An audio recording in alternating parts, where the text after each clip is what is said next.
Mi nombre es Citara Blasco, soy una de las organizadoras y formadoras de Grove Transpersonal Training en España.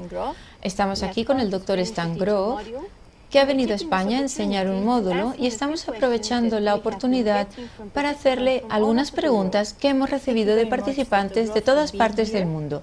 Muchas gracias, Dr. Grove, por estar aquí. Me gustaría hacerte alguna de estas preguntas. ¿Cuál fue la intuición fundamental con la cual construiste la perspectiva holotrópica? Si uno observa la historia de la psicoterapia, la primera mitad del siglo XX, particularmente en los Estados Unidos, estuvo caracterizada por una terapia que estaba limitada a la terapia verbal. Pero en la mitad del siglo XX, la psicología y la psiquiatría fue siendo cada vez más insatisfactoria respecto a lo que se puede conseguir con la terapia verbal. Así que me interesé muchísimo en algo que se conoce como estados no ordinarios de conciencia, particularmente una subcategoría importante que son aquellas experiencias, por ejemplo, que tienen los chamanes en su iniciación y que utilizan con sus clientes, o las experiencias que las culturas nativas, por ejemplo, tienen en los ritos de transición, y también algo que puede tener lugar en prácticas espirituales profundas como el budismo, en la meditación taoísta, en la cábala, en los ejercicios cabalísticos, experiencias de los místicos cristianos. Y la respiración, de hecho, es una de las formas más potentes de inducir estos estados de una forma segura. Lo que es interesante respecto a la respiración en nuestra cultura, en la cultura industrializada, es que la respiración es una función fisiológica vital muy importante.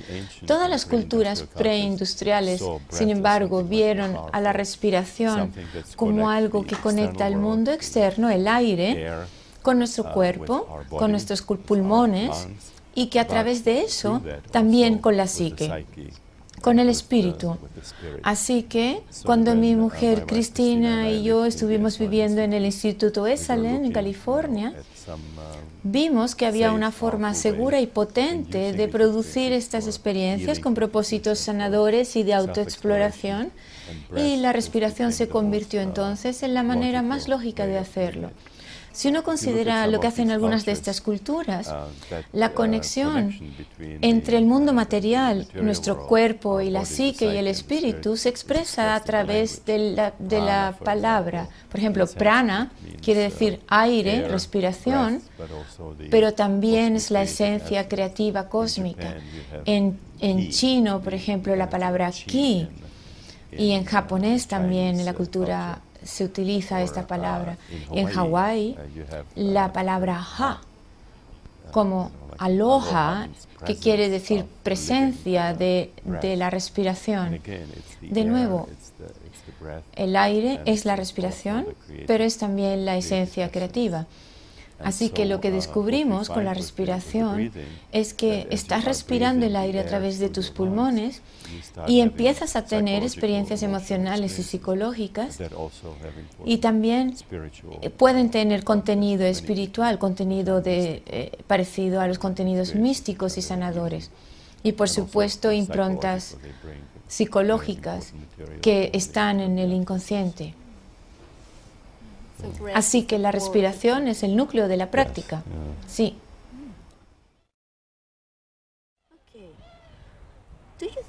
¿Usted cree que los mecanismos de defensa de la persona podrían afectar la cantidad y la calidad del material que emerge en una sesión de respiración holotrópica?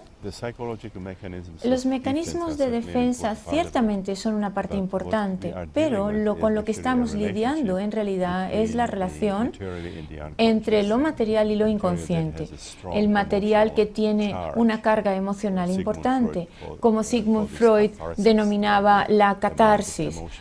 Hay una energía emocional que está pegada a ciertas experiencias que ocurrieron a nosotros cuando éramos pequeños, en nuestra infancia más temprana, Vipassana y también en las sesiones de respiración.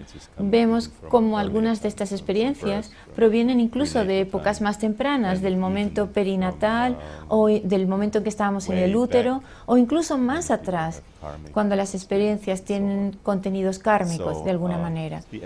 Así que la cantidad de este material del inconsciente y la carga que está asociada al material y los mecanismos de defensa en realidad contraactúan conteniendo, así que se crea una dinámica, una interconexión.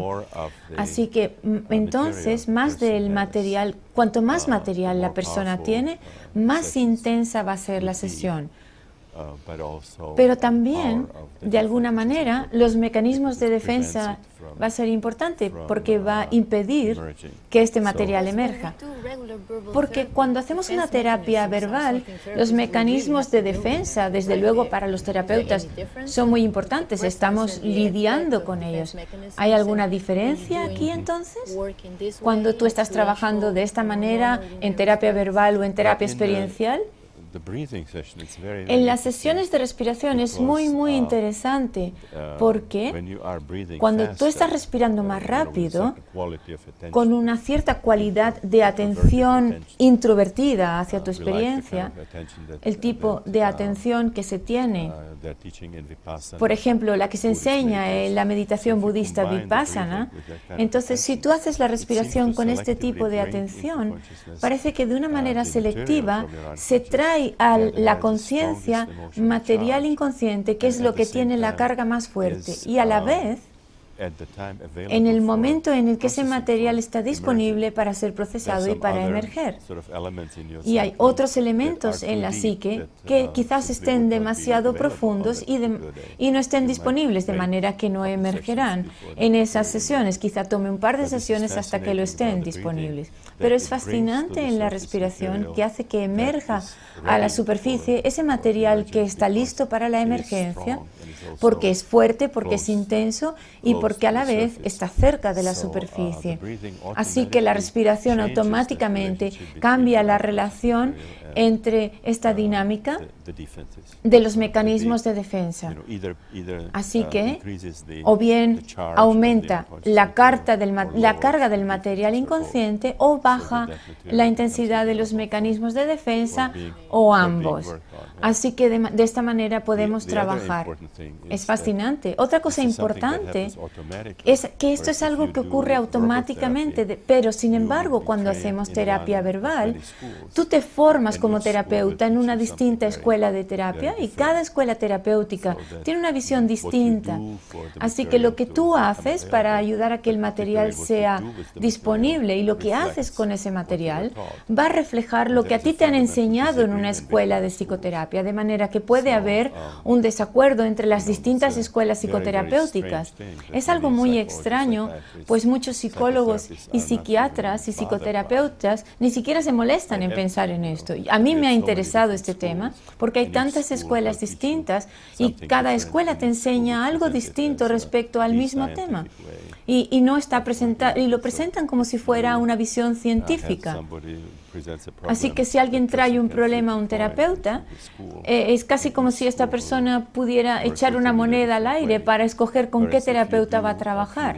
Sin embargo, si trabajamos con estas técnicas de estados no ordinarios, lo que va a emerger realmente va a reflejar las dinámicas internas de la psique. Y el terapeuta lo que tiene que hacer es reajustar su posición y ser un coaventurero de lo que le ocurre a la persona, pero tú como terapeuta no eres el que guías el proceso. Esto es muy diferente. Lo que hacemos es apoyar, esperemos que de una forma inteligente, lo que ya está emergiendo en la psique. Así que de alguna manera este trabajo es muy distinto de la terapia verbal en realidad.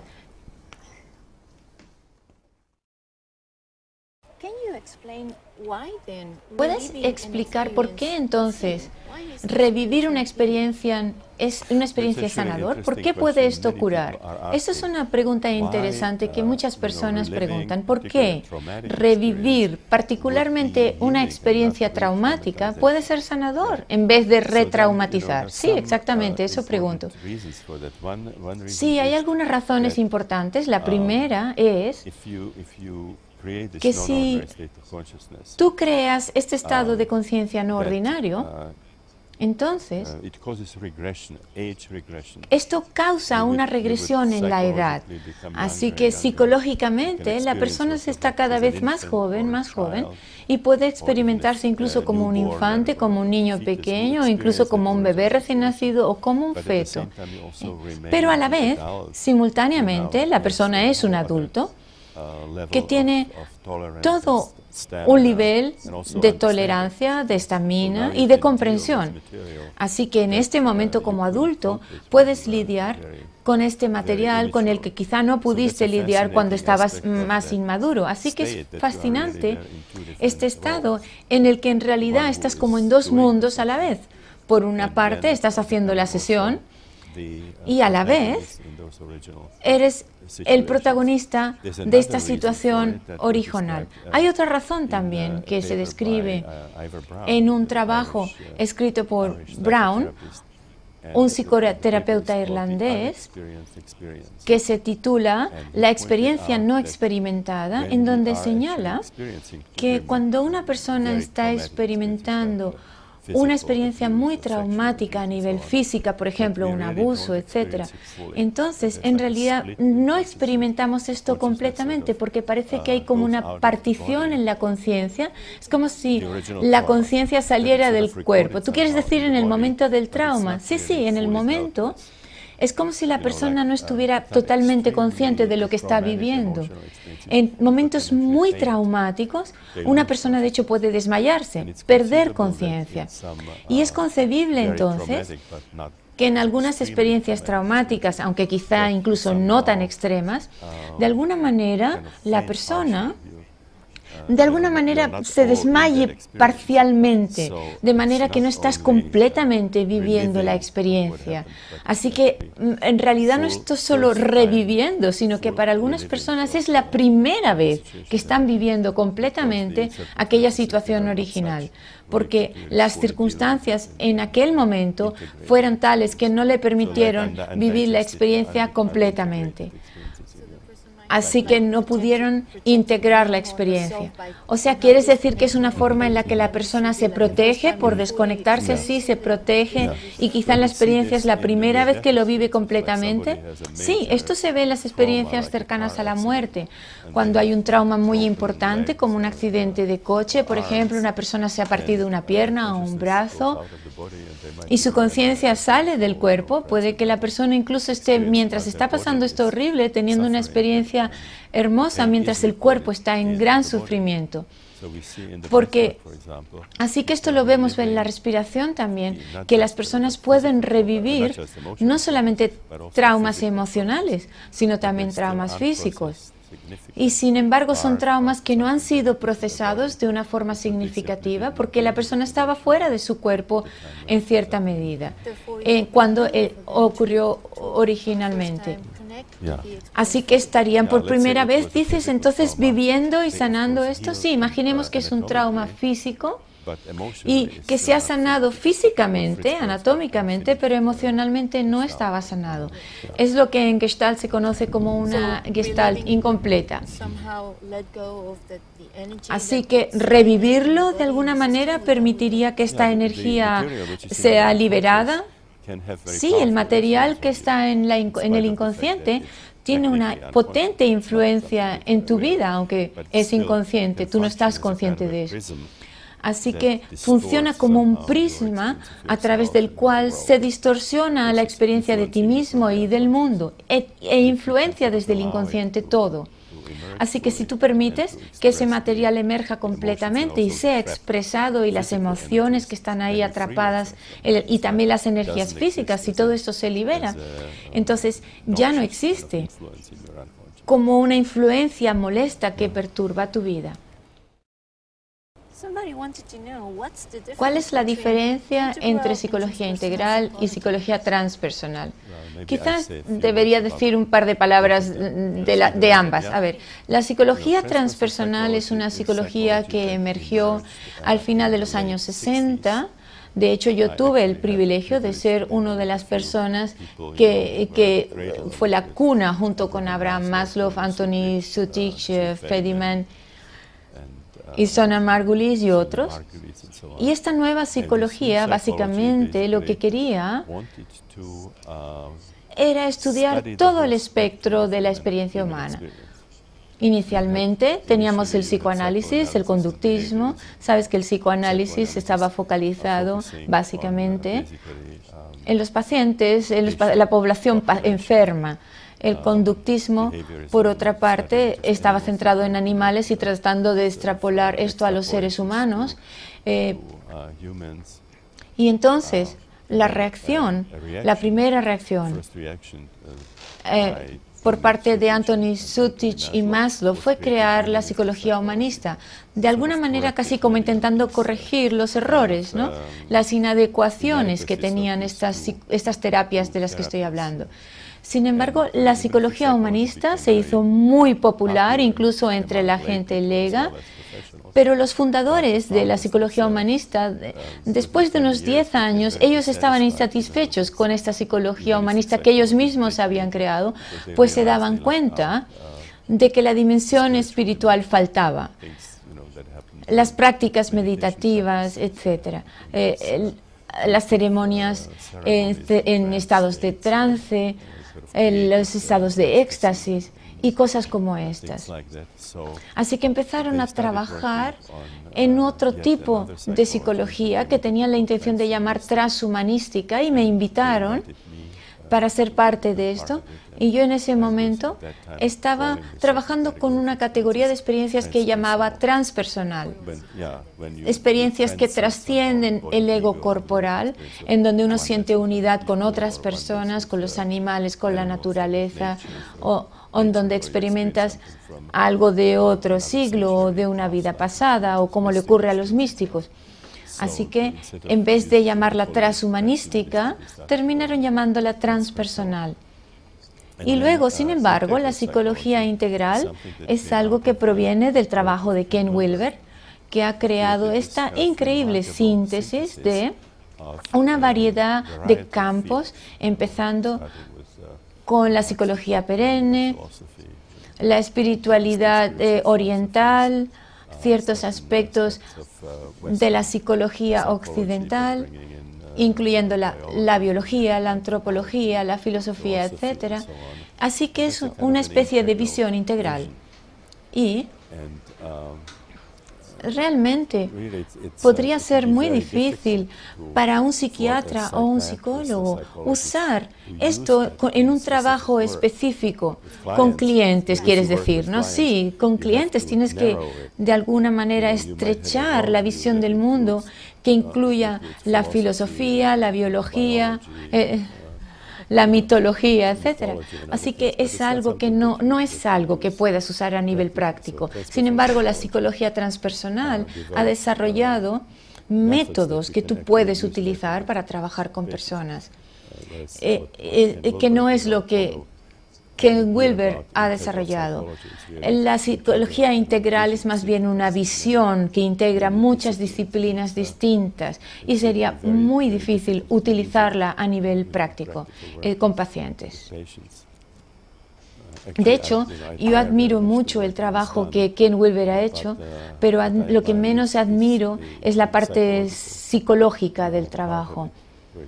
Por ejemplo, él ha aportado el conocimiento de psicoterapias que utilizan la terapia verbal principalmente, básicamente limitando el mapa de la psique a la época postnatal, a la biografía postnatal, en la infancia, y eso no incluye el nacimiento o las experiencias perinatales o lo prenatal. Así que, desde una visión transpersonal más amplia, él aprecia menos quizás la psicología que quizás yo aprecio más, que es la de Jung. Así que la psicología transpersonal es quizás más estrecha, más focalizada en el aspecto de trabajar con la psicología, de hecho, que puedes utilizar para trabajar con personas, con clientes. En la visión de Ken, sin embargo, es más cósmica, más filosófica, pero muy difícil en realidad trabajar a nivel práctico con eso. Él lo que sugirió en un momento dado es que analices qué tipo de problema tiene la persona y que envíes a la persona a un terapeuta que esté especializado en ese campo en particular. Sin embargo, en el trabajo que hacemos en la respiración holotrópica no hacemos eso, no podemos, porque hay emergencia espontánea de distintos materiales biográficos, perinatales, transpersonales, y tú como terapeuta tienes que trabajar con lo que sea que emerge en ese momento. Y no puedes decir, bueno, ahora como esto es del nacimiento voy a enviar a la persona a otro sitio, etcétera, ¿no? Así que trabajamos con lo que emerge en respiración holotrópica. Así creo que la visión integral necesita completarse quizá por personas que hayan hecho trabajo en estados no ordinarios de conciencia para que pueda encontrar una forma, un punto en esta visión integral.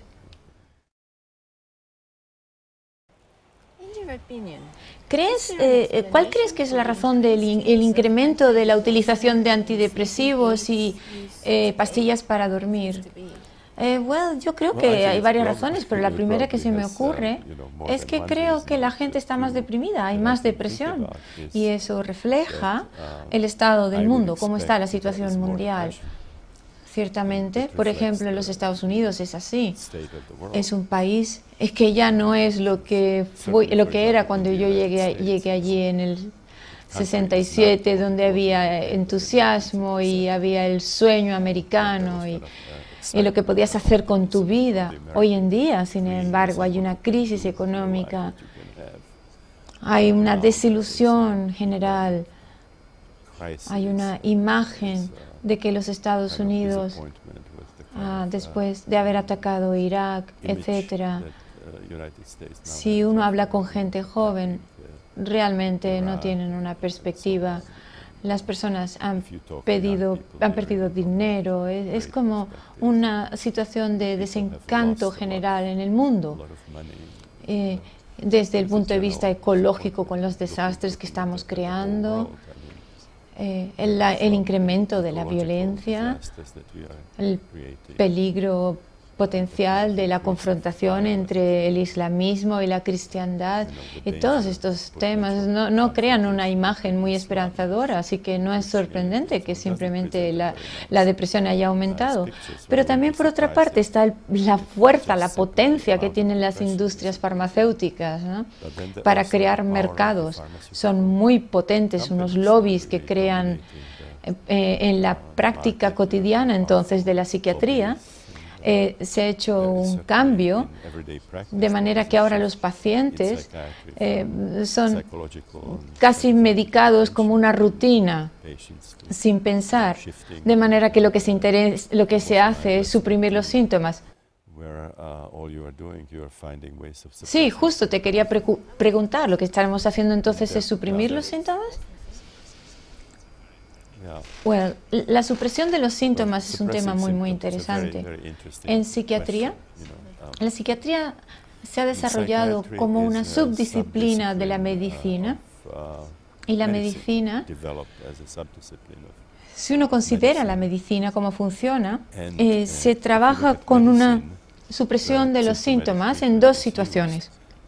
Por una parte, simultáneamente, tratas los síntomas a nivel etiológico, o sea, tratas de descubrir las causas de un problema físico, pero a la vez también quieres aliviar los síntomas, con lo cual utilizas un alivio sintomático. O también se hace esto en enfermedades incurables, en donde lo único que puedes hacer es aliviar los síntomas y el sufrimiento, reduciendo de alguna manera los síntomas. En medicina no sería una práctica muy bien aceptada focalizarse solo en los síntomas. Las personas no estarían satisfechas solo con se les suprimieran los síntomas. Por ejemplo, si una persona tiene una fiebre muy alta y tú pones a esta persona en hielo, seguramente la temperatura bajaría, pero esto no sería suficiente, no es satisfactorio. Tú quieres averiguar por qué hay fiebre y quieres identificar adecuadamente el origen de esta fiebre, descubrir qué hay que hacer con esta fiebre, hacer algo quizás con el absceso que está produciendo esta, quizás hay que prescribir un tipo de antibiótico y cuál antibiótico. De manera que también se puede quizás aliviar los síntomas, pero no sería suficiente solo focalizarse en el síntoma. Entonces, el problema en la psiquiatría actual es que es una visión, un foco bastante centrado en los síntomas, utilizando de manera que creer que se alivia un síntoma se confunde con haber sanado a la persona o con terapia. Así que si una persona, por ejemplo, está hospitalizada y mejora, se dice, hoy ha mejorado, está menos agresivo, está más tranquilo, se considera un tratamiento. Pero, sin embargo, es justo lo opuesto que nosotros vemos en respiración holotrópica, en donde en realidad consideramos que la sanación, en muchos casos, tiene dos fases. La primera fase, de hecho, es una activación del problema, una intensificación. Así que si una persona, por ejemplo, tiene mucha agresividad, permitimos que esa agresividad emerja y temporalmente se va a hacer más intensa.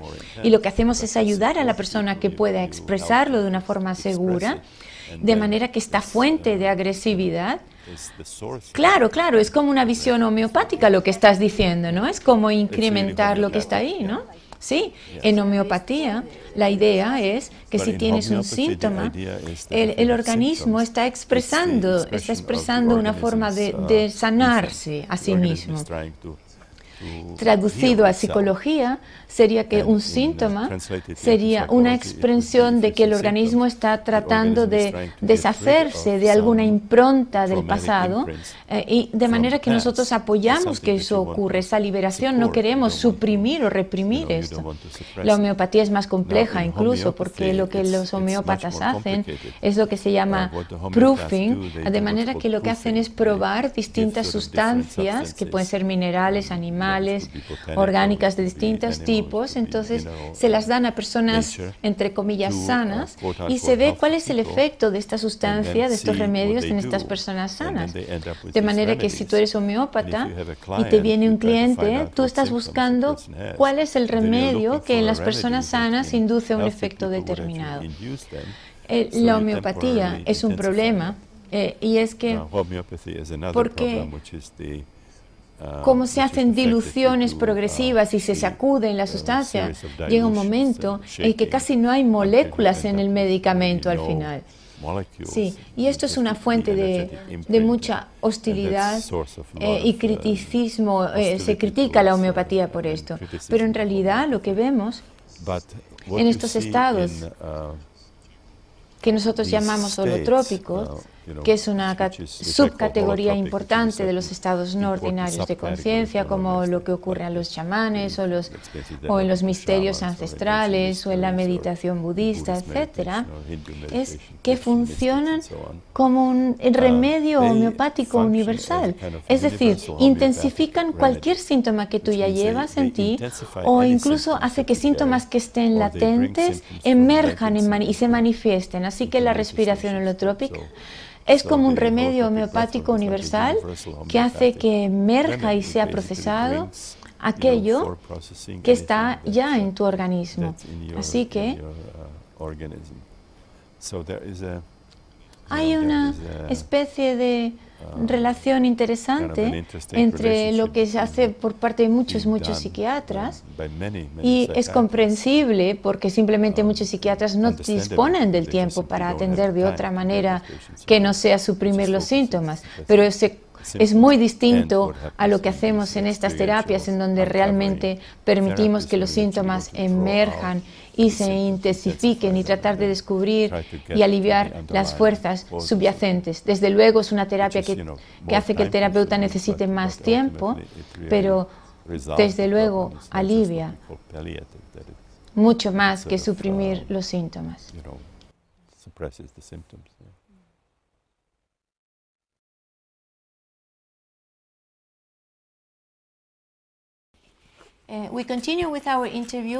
Continuamos con nuestra entrevista con el Dr. Stan Grof. Estábamos sentados afuera en un jardín precioso, pero nos hemos quedado sin luz, así que hemos cambiado de localización.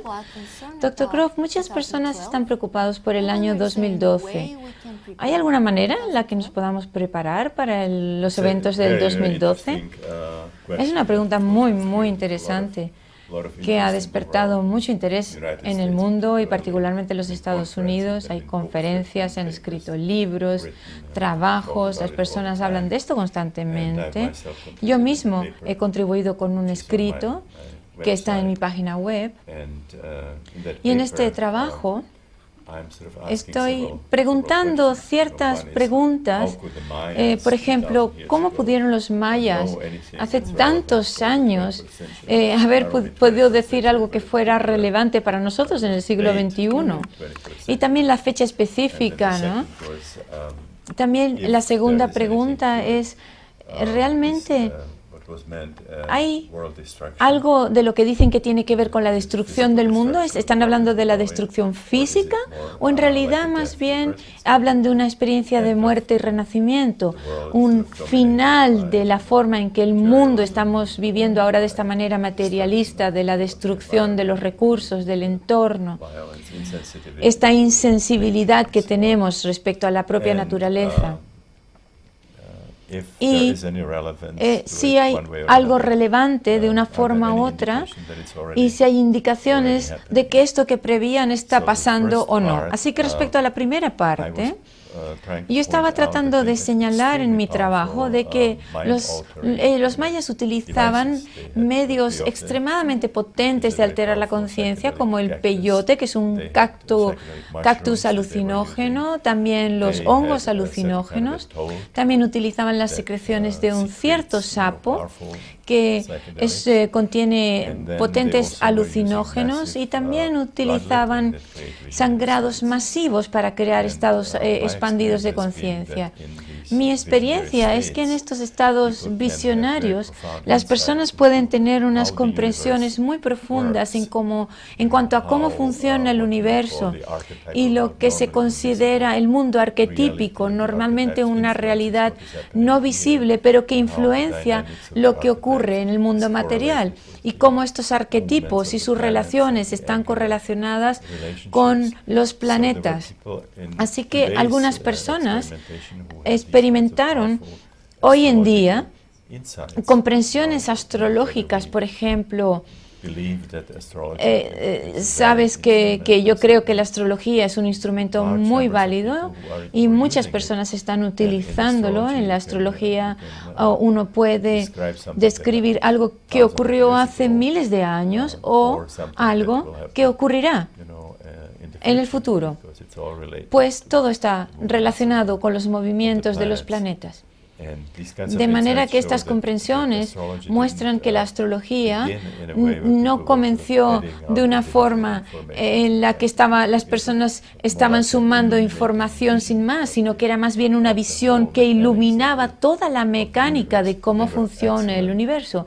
Y los mayas eran unos astrónomos y unos astrólogos excelentes, y tenían estas herramientas muy potentes para inducir los estados visionarios que ciertamente podrían hacer predicciones.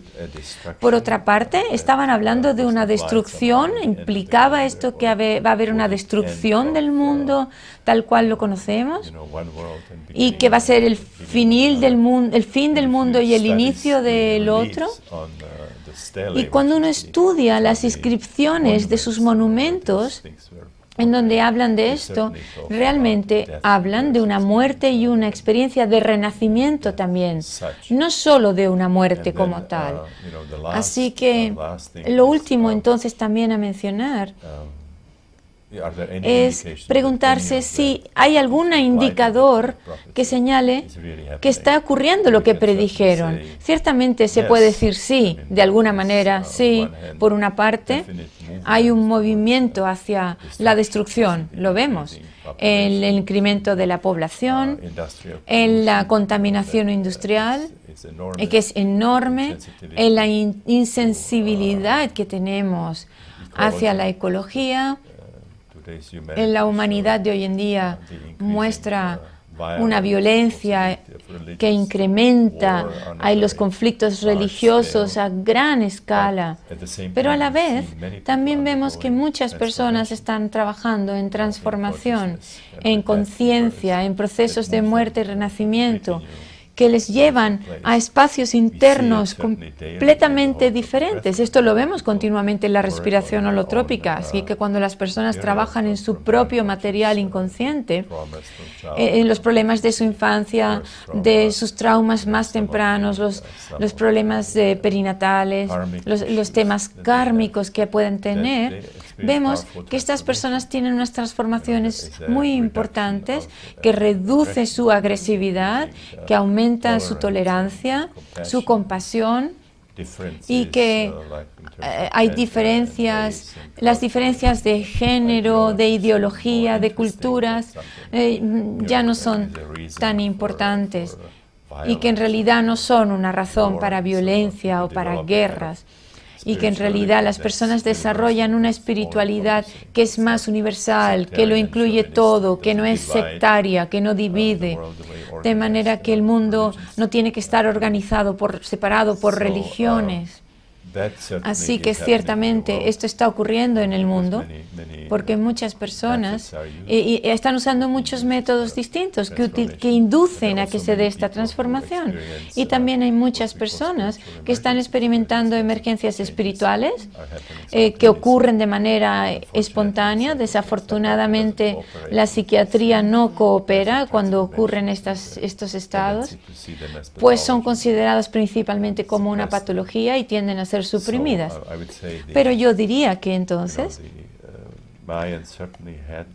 los mayas ciertamente tenían medios para hacer estas predicciones astrológicas, y ciertamente en el mundo vemos compitiendo estas dos corrientes. Con lo que estamos haciendo puede que no consigamos sobrevivir, que nos estamos cargando a nosotros, nuestra propia especie y otras.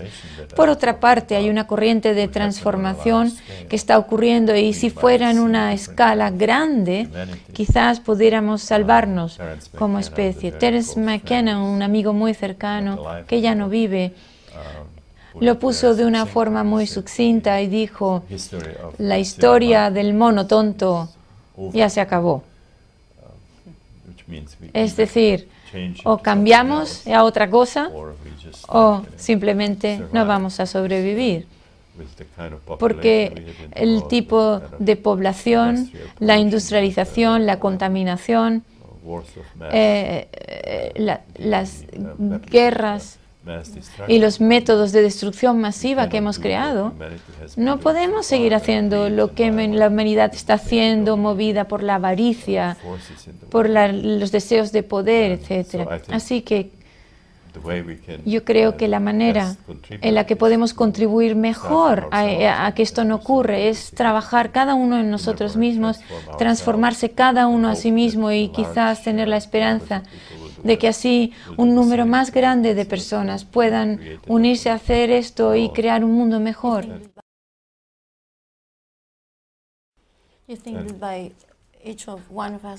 Es decir, ¿tú crees que si cada uno de nosotros trabaja en sí mismo, esto terminaría afectando el nivel colectivo? Bueno, está el problema de los números, ¿no? Tendría que haber suficientes personas haciendo esto.